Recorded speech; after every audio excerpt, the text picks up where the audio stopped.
SOP number 147. Today, Dave talks to the writing class at Ohio State University.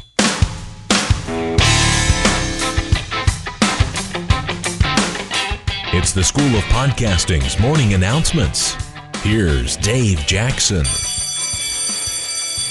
All right, hello and welcome to the School of Podcasting's morning announcements. Today's show is for people that are, if you're just thinking about getting into podcasting, well then guess what?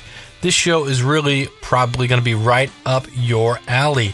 I was lucky enough to meet Doug Dangler. He's the Associate Director for the Center for the Study and Teaching of Writing at Ohio State University at PodCamp, Ohio. And I'll have a link to his podcast out in the show notes. It's available in iTunes. And when I met him at PodCamp, Ohio, he said, hey, would you ever be interested in talking to my class about new media and podcasts and such? So he gave his class a computer. We met via Skype, and I've been using the new video feature on Skype. That's kind of fun. And in this case, my camera worked, their camera didn't, so they could see me, but I couldn't see them, but that's okay. And so you'll hear that interview coming up in just a second, right after I remind you that our website is schoolofpodcasting.com. We've got online tutorials. We've got a resource section. If you're looking for pod-safe music, if you're looking for voiceover talent, if you're looking for places to promote your podcast, if you're looking for anything, it's in our resource section, along with, of course, our weekly live webinars where you can ask questions just like these people did. So thanks for listening. Hope you enjoy the interview. I'll see you on the other side. So we're a mystery to you, but you know who we are. That's all right. I'll just picture you naked. Isn't that what they always say? Yeah, you probably don't want to do that. It's just a suggestion from my past experience. And Dave, you've got the mic that's talking to him, so I'm gonna say, Dave, I'm gonna turn you over to Chessie. She's gonna ask you some questions about podcasting. And, we're gonna go from there and talk about what you do and the things that you see on the horizon for podcasting and writing online and promotions and things like that using the internet. And Chessie, take it away. Good morning, Dave. Good morning. What did you do before you were a podcasting consultant? I was, for about 10, 12 years, I've been teaching people the internet, or basically technology. I mean, I started off, I actually used to teach a class how to surf the internet. That's how long I've been doing this, because nobody understood what a search engine was, or, back in the days of Hotbot. Yes, there was time before Google, believe it or not. And so I used to teach people like Microsoft Office and things of that nature. So I've always been teaching people computers in one fashion or another. And then I was doing it in a corporate world, so I was teaching people Act and Goldmine, and basically any kind of software, if somebody needed it to be taken down to a level to where people could understand it, they would bring me in. So I did that for about 10 years, and then went to work for a friend and found out that you really shouldn't go to work for friends. And in the process, when I left that establishment, jumped back into the corporate world. And the corporate world said, but Mr. Jackson, you don't have a degree in teaching. I know you've been doing teaching for a while, but you don't have the degree in it. So right now I'm actually back in school, and to pay for school, I jumped into podcasting. I had been doing a newsletter for about 3 years for musicians, and one of my readers said, you should look into this podcasting thing. It sounds pretty cool. So back in 2005, I started podcasting, and at that time especially, it was really hard to start up because there was no information about it. So I said, that looks like a supply and demand issue. I know how to podcast, and it's not that easy, so I started the School of Podcasting. All right. Well, what sort of podcast do you listen to? I listen to podcasts. Some of them are just music. I'm a big fan of like hard rock. If you like Creed and Disturbed and things like that, I do that. But I also like blues. I listen to, let me give you some examples. Geekbrief.tv is a website for one. It's shiny, happy tech news, they call it. If you're into that kind of music, hard rock, definitely check out thescenezine.com. I listen to Marketing Over Coffee, because I'm again kind of into the marketing end. The Struggling Entrepreneur is another one I listen to. If I had my iPod, I could tell you many more. The Geologic podcast is kind of a comedy show. I forget, there's one about internet marketing secrets that's not coming to my brain. So it kind of varies all over the place. For a while, I was listening to Dr. James Dobson has a podcast on marriage, because I'm getting ready to get married here in about a year, so I thought I should brush up on my marriage skills. The great thing about podcasting is you can have a podcast about, there's somebody that one of my clients has a podcast about sled dogs, and he lives in Michigan, and so he's never going to have that 10,000, 8 bazillion people audience, but the people that find that audience go, oh my gosh, he's talking to me. This podcast was designed for me. So the great thing is you can kind of find a podcast about anything. Very good. Well, congratulations on your upcoming nuptials. Thank My you. next question is, what applications do you believe podcasting would best replace or immensely augment? Replace. Well, everybody thinks it's going to replace radio. It's not.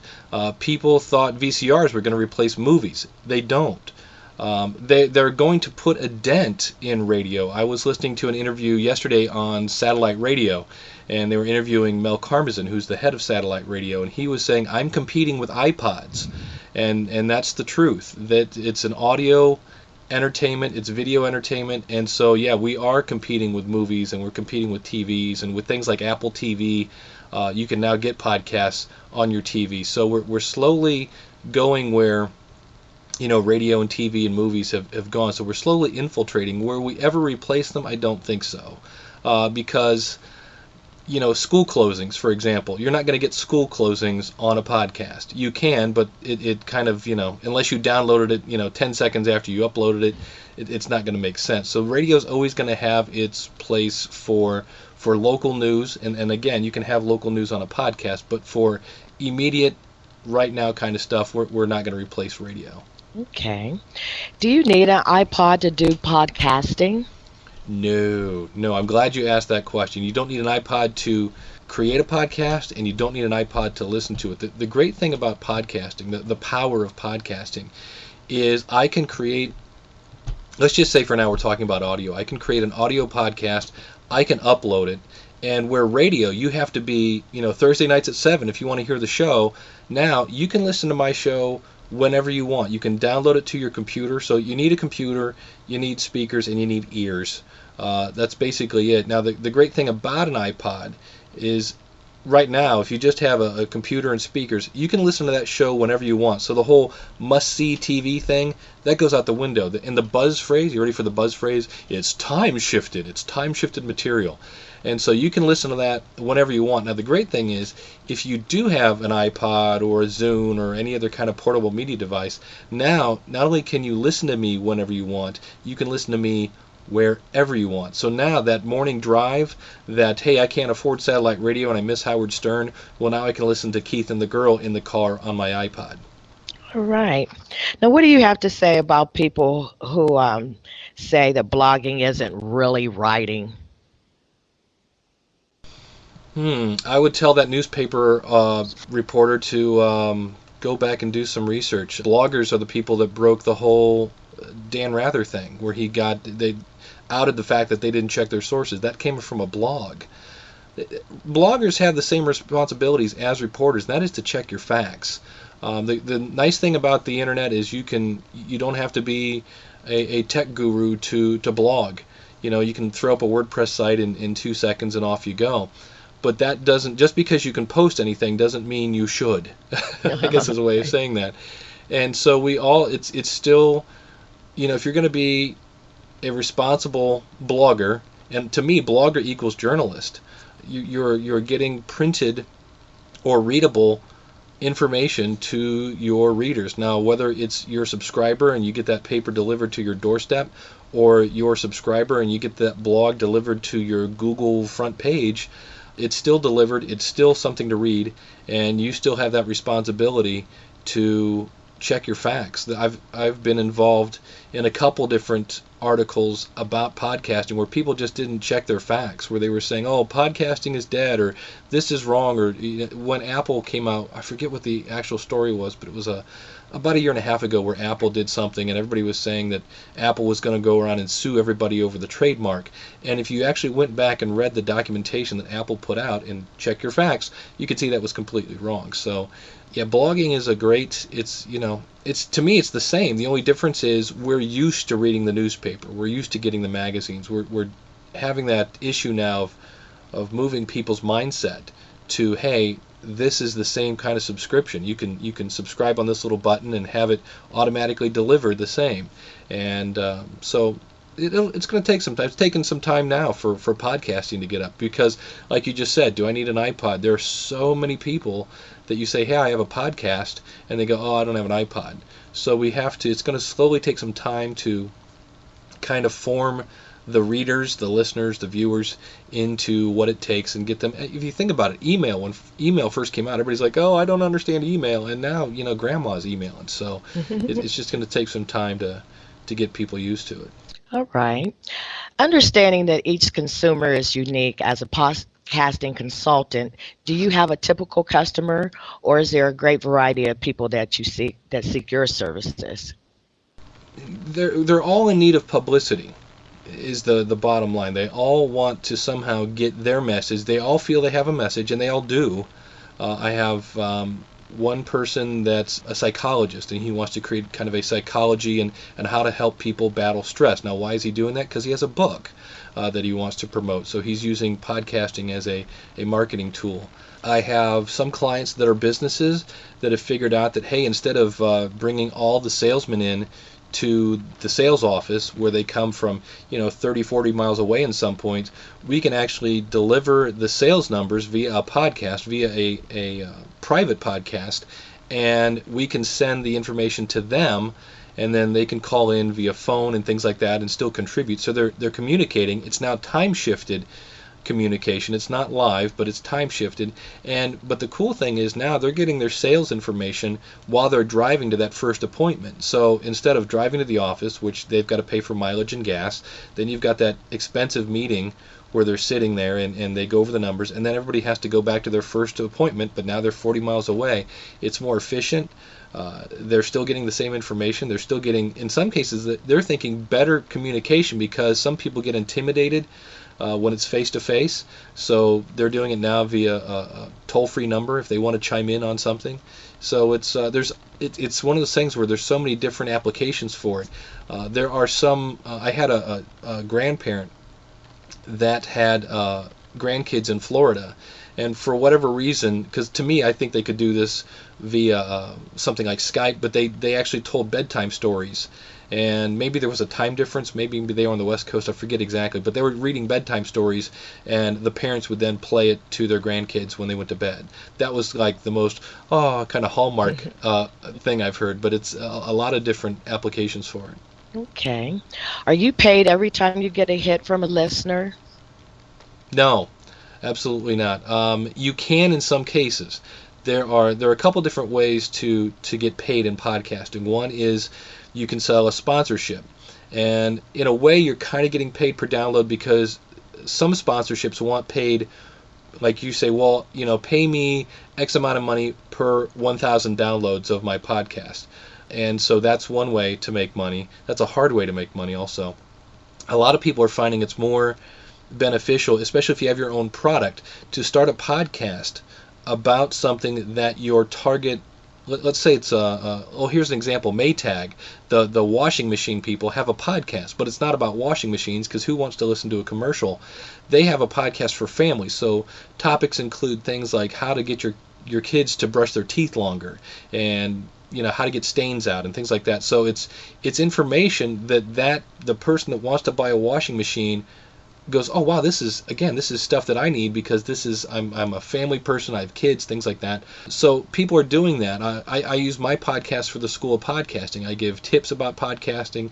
I explain what podcasting is and things like that. But the idea of that podcast is to have you start to build a relationship with me, and they go, oh, here comes my friend Dave with some more tips about podcasting, and then eventually they go, you know what, I'm ready to jump into podcasting, so they'll go over to my website, schoolofpodcasting.com, and sign up.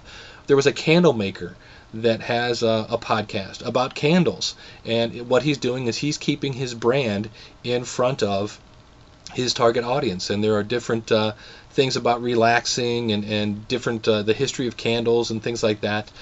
So that's another way to use podcasting as a marketing approach, but not so much a marketing approach where it's this Sunday, Sunday, Sunday, kind of jam it down their throat kind of thing. It's more, here's what my target audience, maybe it's information that, again, that will help them. It's a helpful tip, things of that nature, and you can get them involved. It's a great way, again, to time shift conversation. So you can actually communicate with your audience via things like voicemail and things like that, so they can listen to your podcast. You put it out today, they're going to listen to it next Thursday, and then they're going to comment on your blog. So it's a great way to get some communication going with your target audience. And then the other way is through affiliate marketing. You may be talking about something in your podcast. You may find something that, I'll give an example. Maybe you play music in your podcast. You could actually, if that artist is on CD Baby, you can put a link to their website, and if somebody buys that CD, you get $1. And if you do that 100 times, you just made $100. So through affiliate marketing, through selling your own product, is another way to make podcasting. And then the third one is through sponsorship or all of the above. Thank you very much. We appreciate the time you've taken out to lend your expertise, and I'll turn you over to our professor now. Okay. Well, that wasn't so painful, was it? No. Okay. So, do you have any other words of wisdom for them as they go out into the new media workplace? Anything that you're suggesting would be helpful for them?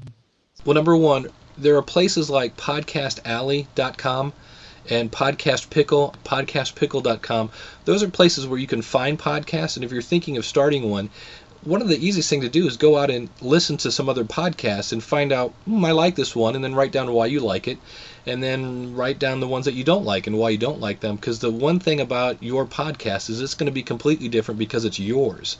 I have people on occasion, they go, well, I was going to start this podcast, but there's other one that's going to be just like mine. I said, no, it's not, because it doesn't have you.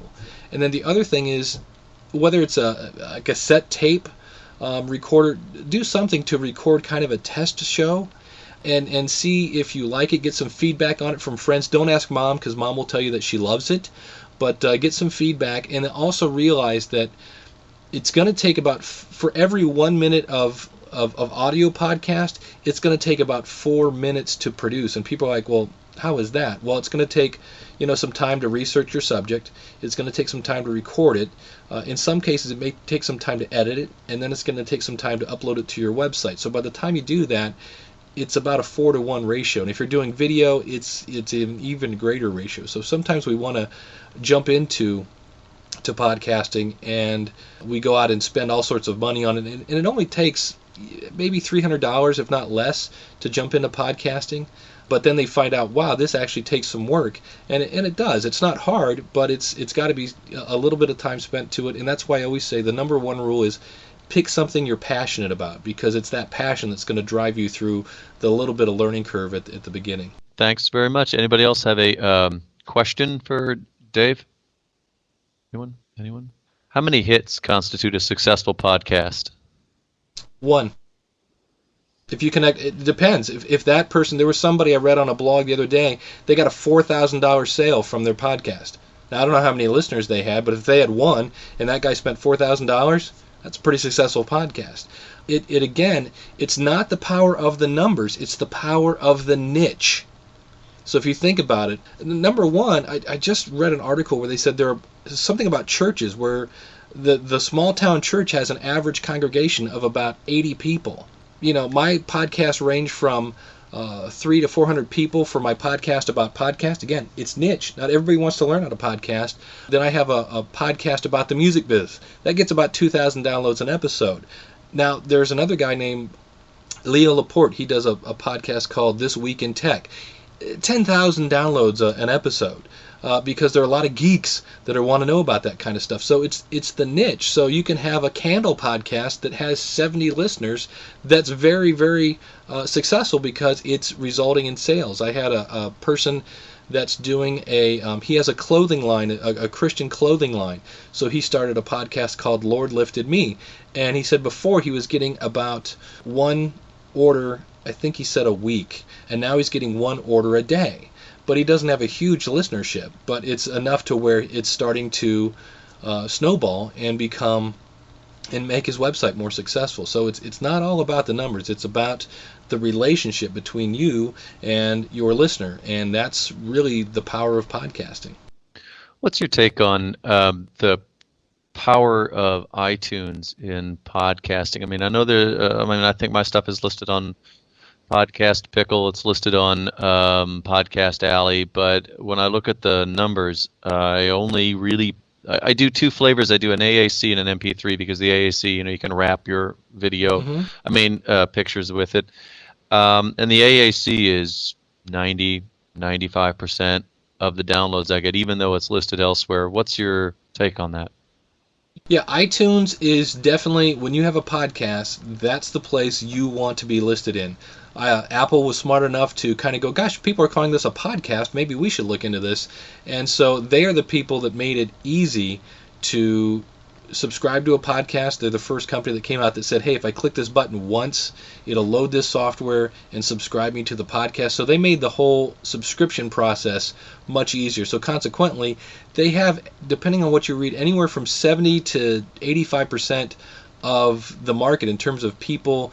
What do they use to listen to their podcast? Most people are using iTunes, so it's very handy to definitely. That's the one place I would say list your podcast in iTunes, list your podcast at Podcast Alley and Podcast Pickle, and then there's a website called Podcast 411 that a friend of mine runs, and he has a directory of directories. There are probably around 80 different places that you can load your website or your podcast, and that's but the top three are definitely iTunes is the big huge elephant of podcast directories, and then Podcast Alley and Podcast Pickle, and the Zune marketplace is slowly coming up. That's Microsoft is finally last year got involved in podcasting, and so they're slowly coming up the ranks, not as fast as we thought they were going to, but they're definitely in the top 5 now of things. When I look at how are people consuming my podcast, Microsoft is definitely now there too. Is that directory separate from Podcast Pickle and Alley? Is there a Microsoft Zune-based directory?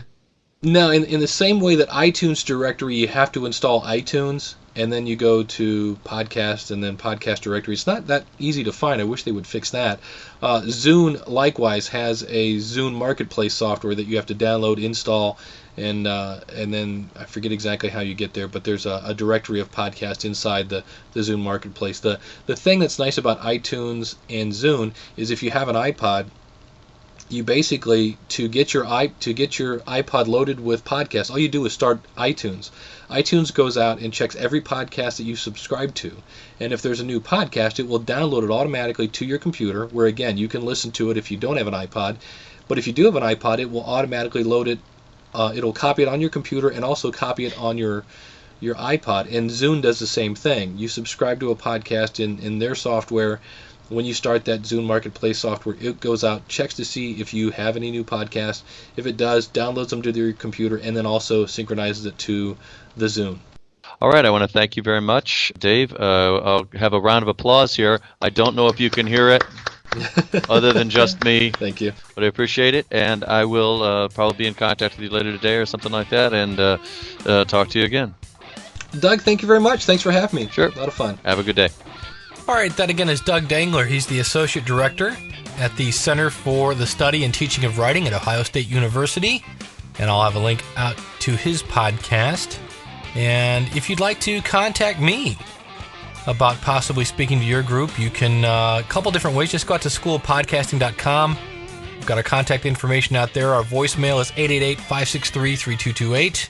Or you can email me, schoolofpodcasting@gmail.com. Thanks for tuning in. I also want to let you know that I mentioned in the interview there that we do have live weekly roundtables, and I recently purchased a webcam. And this is for those really, again, brand new people that say, hey, how do you plug in your mixer? I can actually now show them, oh, here's how you plug this in. This is what this knob is for, things like that. So things just keep getting better and better at theschoolofpodcasting.com. Hope to see you on the other side in the members area soon. Thanks for tuning in, and we'll talk to you again real soon. Until then, class dismissed.